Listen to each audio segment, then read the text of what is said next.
Logan's Alley is brought to you by Bushnell's Pro X2, the world's ultimate golf laser rangefinder for the avid golfer.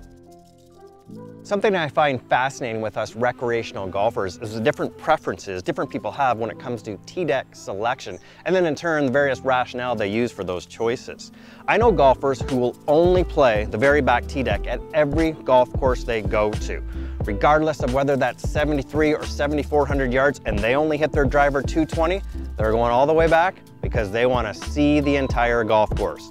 I know others, longer than average hitters even, who are always angling to play at least one, sometimes two tee decks forward because they figure that will give them the most opportunities for birdies and they want to play well and they figure that's the best way to have fun. And then there are those folks who head straight for the whites. Almost every golf course has a white tee deck. They're usually one, sometimes two decks up, and that's where they're playing. Even here at Lakeview, where the whites are 5,900 yards and the blues are only 63, I've seen pretty long hitters playing from the whites simply because, well, they always play from the whites. See, the issue here is that people often choose their tee deck based on location and not by total yardage. We should all have a total yardage that we're comfortable playing. For me, that's somewhere around 6,800 yards, 67 and change, 68 and change. That's what I'm comfortable playing with. That's the tee deck I'm gonna choose. If that happens to be the back or the back is shorter than that, then I'm going all the way back. If that happens to be one or two decks forward, so be it. That's where I'm playing.